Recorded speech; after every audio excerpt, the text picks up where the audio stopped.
the Identity Innovation Award Ceremony 2023. And, well, for this session, we are going to ask the 3 nominees to give their pitch of 4 minutes.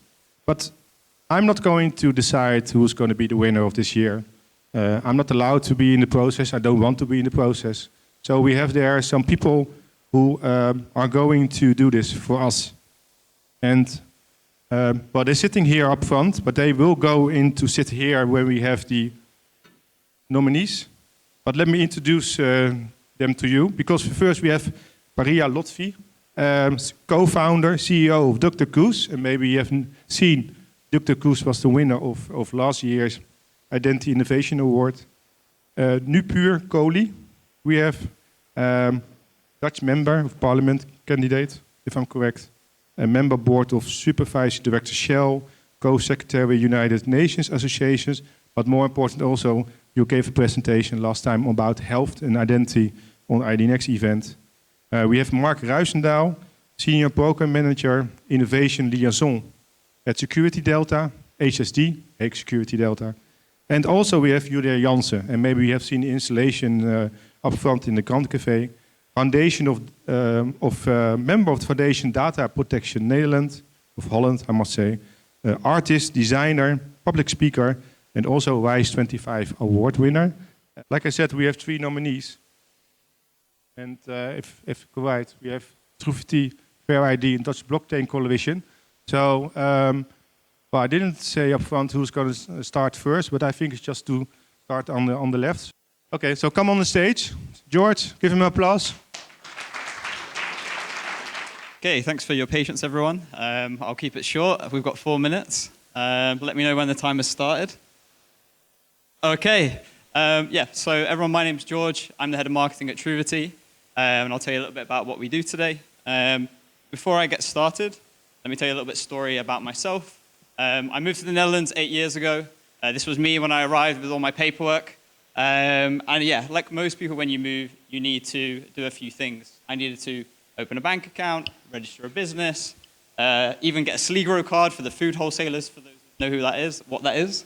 And yeah, every time I was encountered with the same challenges, having to rebuild myself, rebuild my digital identity, and going through the same processes. It was a case of moving my face in funny ways in front of a camera for biometrics, running around my house trying to find the right paperwork, and then if that wasn't right, then trying to find more paperwork or having it sent over from England. So overall, just a poor experience for both me and the businesses that I wanted to do business with. And yeah, also you could really see the strains of security and compliance with the way that you had to kind of jump through the same loopholes all the time. So we believe there's a better way at Truvity, something that's been covered, I think, by some of the great sessions here today, and we believe that's self-sovereign identity.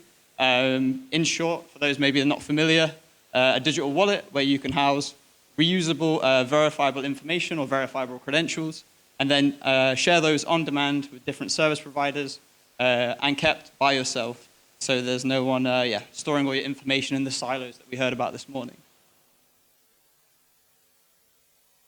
So yeah, what do we actually do at Truvity? So yeah, our goal is to make SSI easy to adopt. Our core innovation is our platform, which is a group of open APIs. We really want to empower developers to build different use cases, and so we do that by taking care of the back-end operations of the infrastructure of issuing verifiable credentials, holding them through digital wallet management, and then also helping with the issuance of those too. Some practical examples could be a university issuing fraud-proof diplomas, or for example, a chamber of commerce issuing a business registration that could be reused. We also have an interactive demo. It's a familiar use case. It's a COVID travel application where you can have your negative test issued and then book a boarding pass with that. In terms of our traction and future steps, we've raised 8 million euros so far. We've built a team of 20 people really passionate about digital identity. We launched our first iteration of our product 6 weeks ago, and we've had 45 API keys requested so far, from individuals building side projects on Web3 voting systems to large multinational corporates investigating the different types of use cases they could use. Our next steps are really furthering support of the different SSI standards that appear and their amendments. And we're really trying to prepare for the new market that's coming due to EIDAS 2.0, which we've heard lots about today. So why does it matter what we're doing? Yeah, we really want to give users control back and kind of make privacy important again. And we want to make it a reality for businesses to do this by giving them the tools and the rails to do so. And we hope by the technology we have at Truvity that we will accelerate and realize that potential in the future. That's it.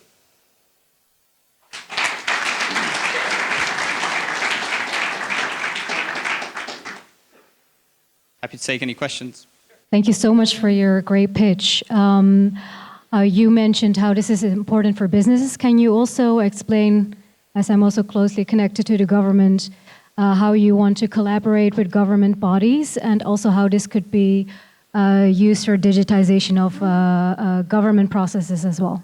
Yeah, for sure. I think they're an essential part of that triangle that I showed just there. I think one of the main, like we discussed chicken and egg this morning with Katrina, I think that was a really good point, that we've always had this issue, a short time I've been in the industry of SSI, where there seems to be a lack of issuers and then potentially no support for verifiers.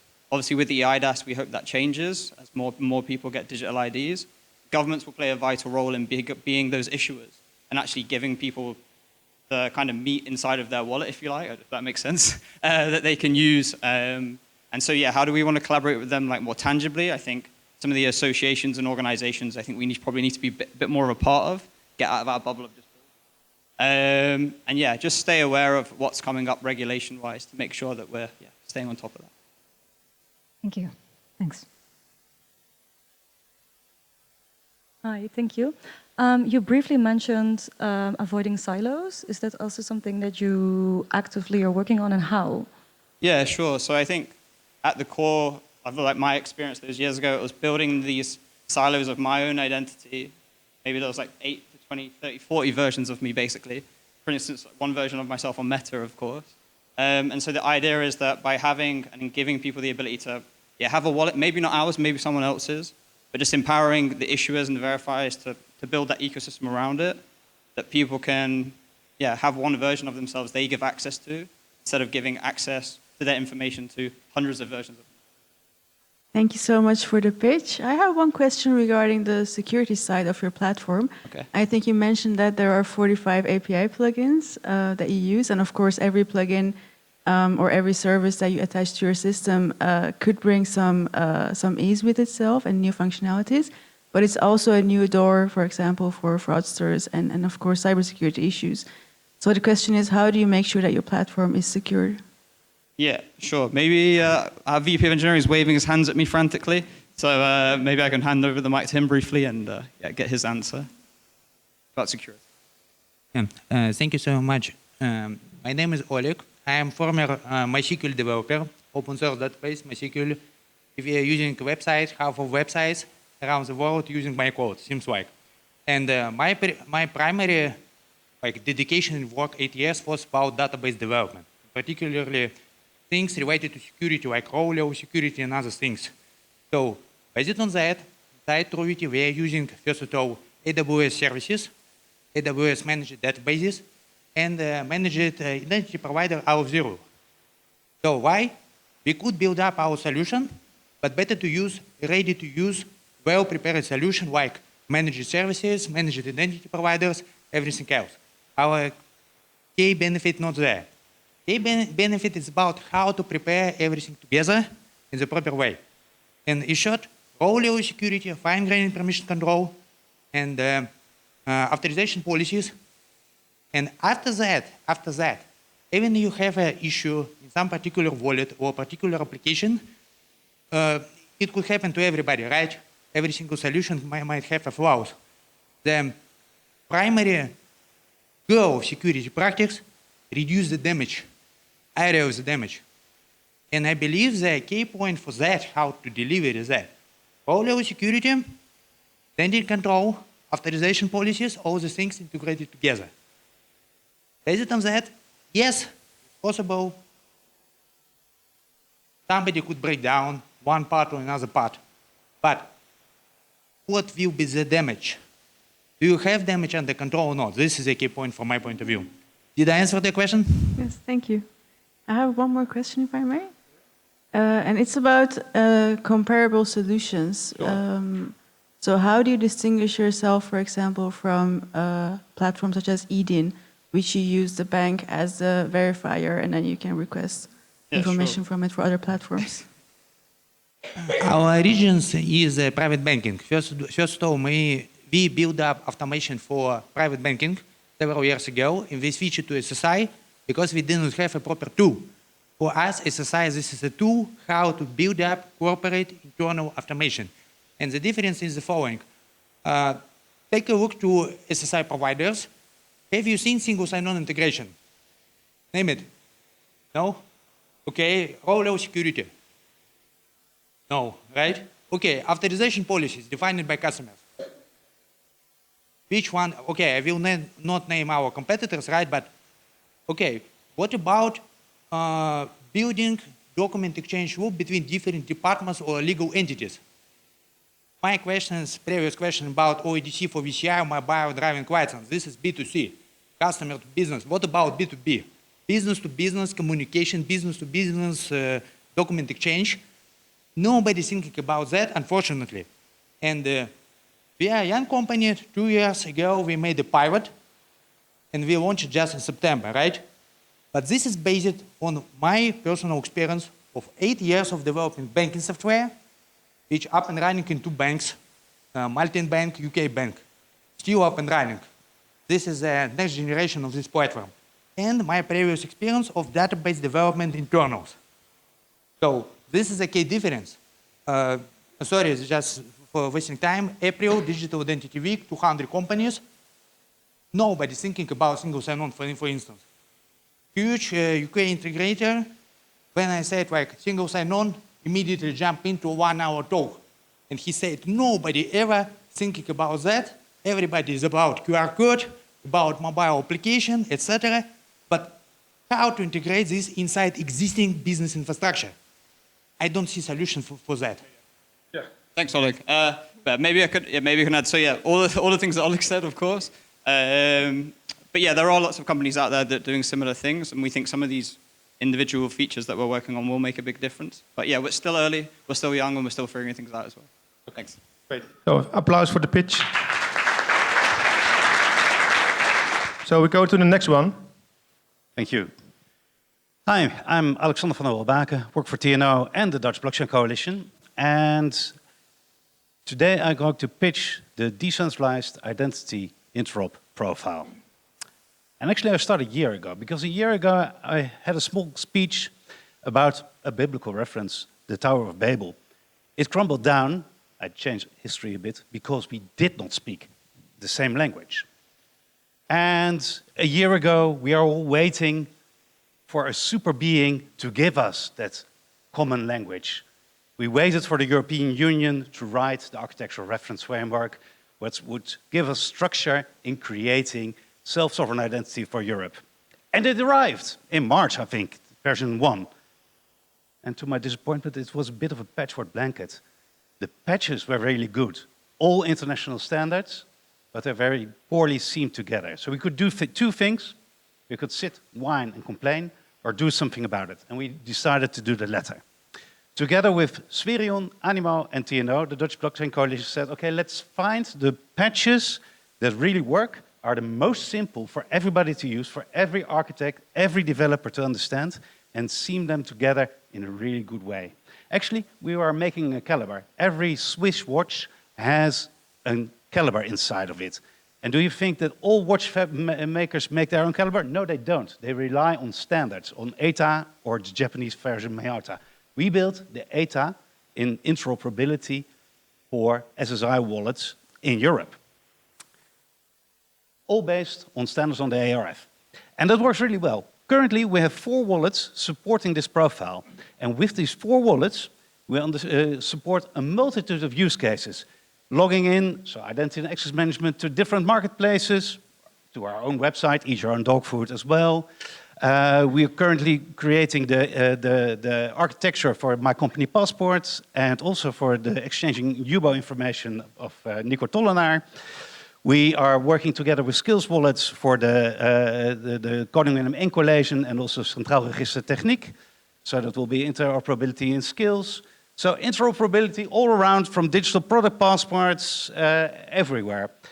We think, of course, we should have the large-scale pilots, but we should make it small-scale as well. Small-scale pilot, because the real innovation, it's not about the technique. The technique is ready. Anissa proved it already.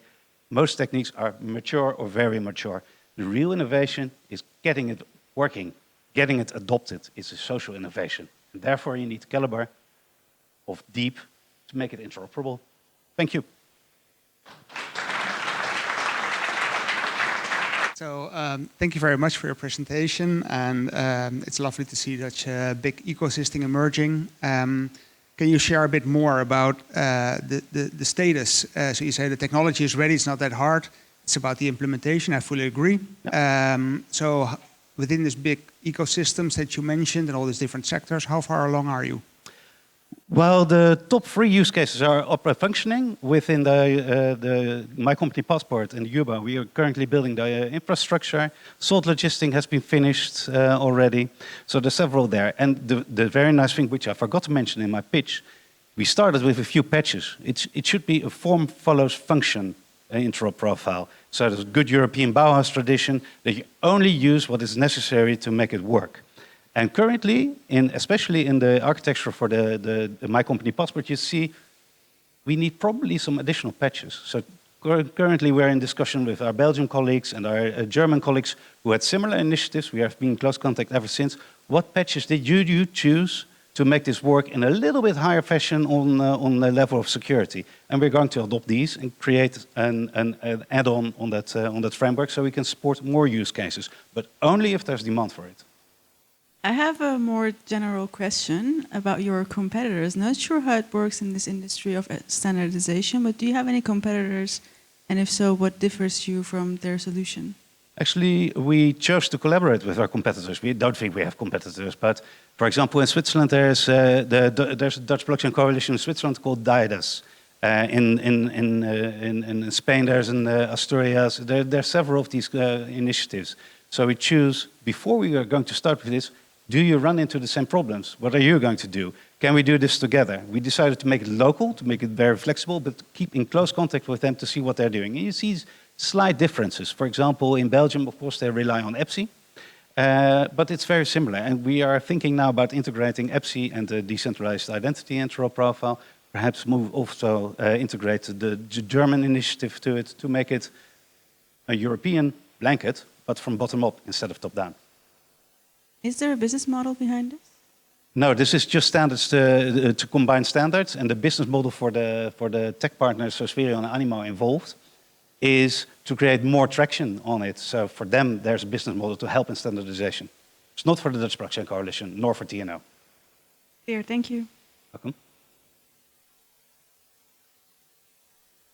And maybe jumping into a little bit what Pari also says. So if I understand correctly, you're more of a connector, or is there a real financial model behind this? So can you explain a bit about your financial model? Is it purely non-profit, or is there a profit component? How does that work? Now, we are purely non-profit. There's no business model behind it. We're just creating an architectural framework for people to collaborate in.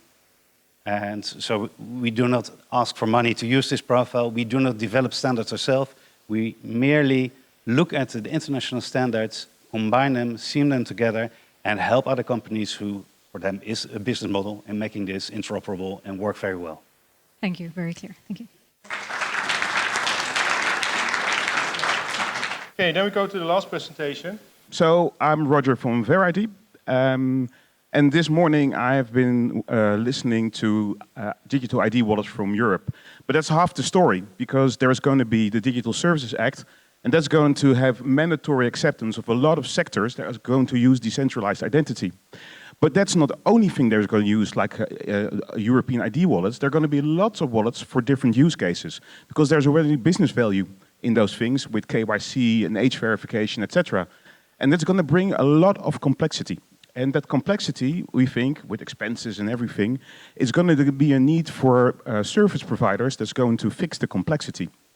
And we think that's a challenge, and that's the reason why we've built our company. Because there will be different kind of identity solutions, apps, browser-based, cloud, Web3, blockchain. But aside from that, there is going to be a lot of different other formats. So there's going to be W3C for verifiable credentials, ISO, JSON web proofs, NNCreds, IDnext, a lot of them. And what we say is there's going to be a demand for people that's going to fix that for platforms because they have to integrate it. That's the reason why we try to simplify the integration of decentralized identities. And we want to make it as effortless as you accept online payments. To give you an example, if this would be a flow, an identity flow, you would scan a QR code somewhere, choose one of the identity solutions, choose the credentials you want to share, and then at the end, the platform knows that they have the right credentials.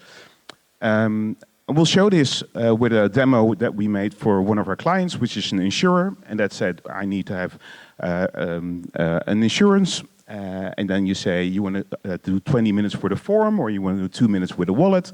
And if you do that, then you see the questions that are going to be asked, and there's some info that I still have to add. You will start your application. And the good thing is then we're going to ask you what kind of identity wallet you're going to want to use. Well, these are a list of the things that you would use. This is the same as you would choose for a payment, what kind of payment option you have. In this case, we use Yiffy because SIDN is one of the sponsors today. And you scan a QR code. Of course, we need some device binding because security is very important. And then you will see that you can share your data by verifying what you give consent to. You say continue, and then the insurance company has all the information it needed to fill in the form, which is already checked because we're verified. And there's, of course, one thing which isn't. And I have a very good salary, but that's a different thing. So 3 more things about what we do. We do multi-wallet issuing to multi-wallets, and we do verifying from multi-wallets, because that's going to be the challenge. And we do that because our company has ISO-compliant SaaS to do that. And the second thing is we made the process painless for the people who have to work with it, because we have a no-code studio where you can design your own flows from different wallets. And last but not least, of course, we're a web developer product. It needs to be developer-friendly, and of course, as said before, it needs to be OpenID compliant and OAuth compliant, so most of the legacy systems can work with it.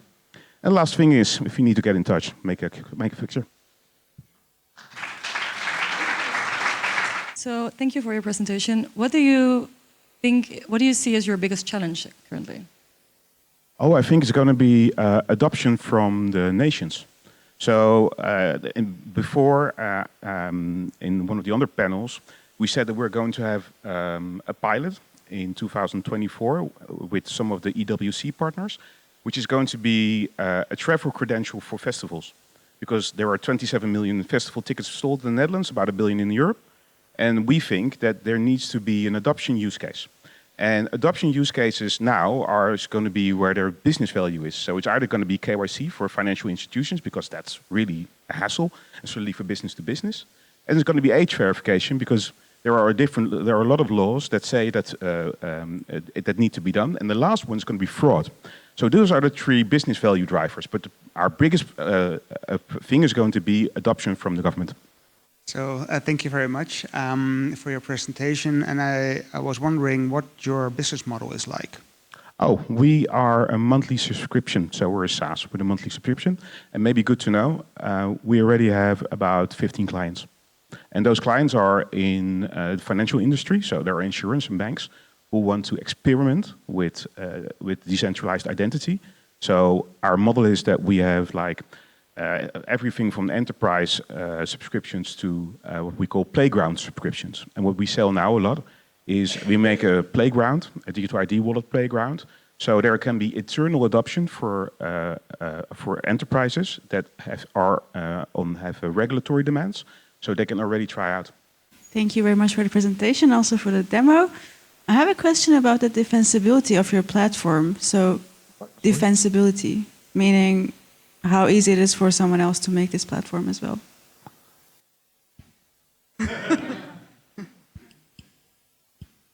Well, I think in the future there will be many platforms doing this. So yeah, there's nothing to defend. I mean, we need to have adoption.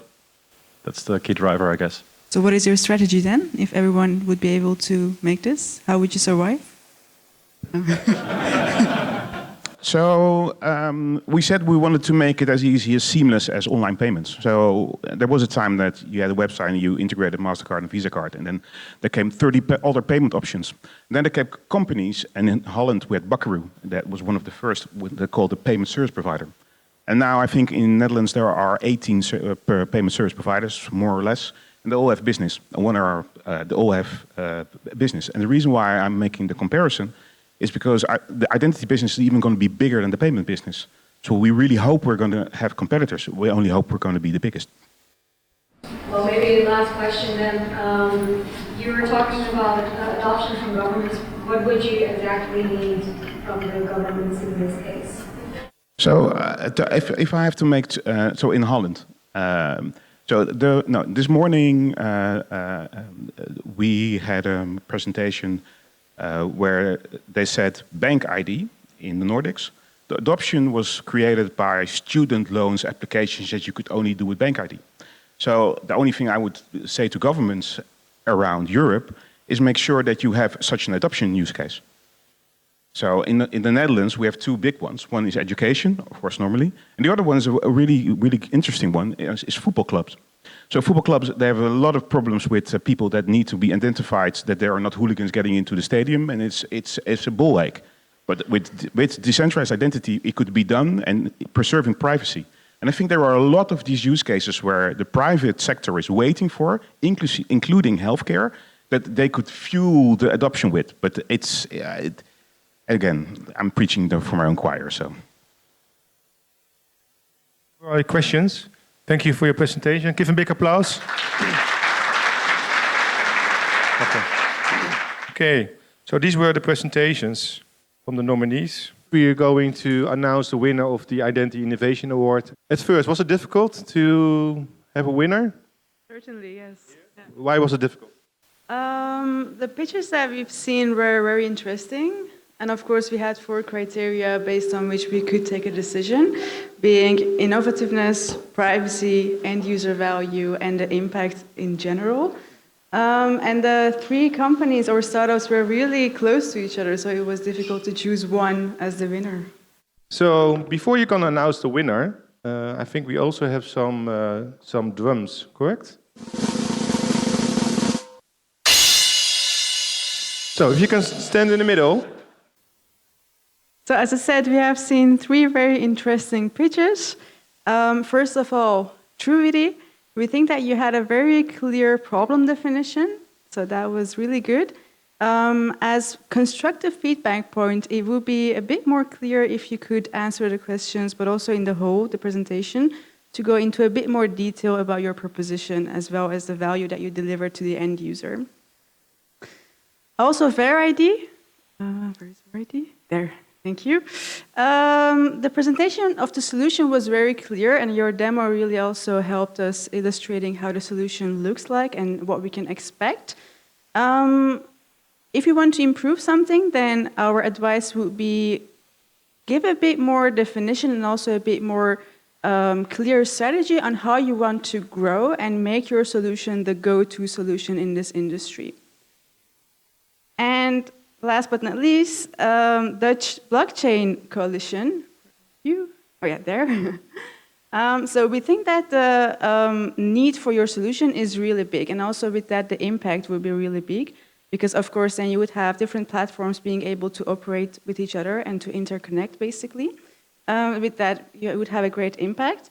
We think that it will be better if you can also focus a bit more on the why behind your solution to make it more understandable for the general public as well.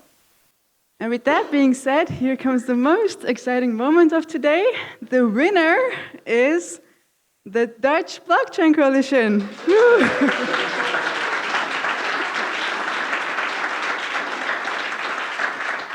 Congratulations. Thank you very much. Well, thank you very much. It's an honor to be your successor in this.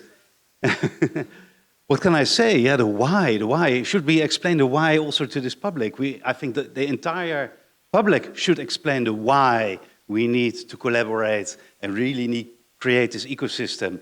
So I'm happy, very happy with this award, and let's take this further. And EWC already reached out to the deep interop profile to see how can we make this better, how can we make this work, and work from underneath to the top. So looking forward to it. Please contact me if you want more information and want to join forces. Thank you very much. All right, well, we won this prize for our Decentralized Identity Interop Profile we created together with Sverion and Animo and TNO. And what this does is it is the most minimalistic interop profile on digital identity to collaborate in the same technical language for identity for legal entities, natural persons, but also for things. Great, it's an honor to win this prize of the Green Avocado or Mania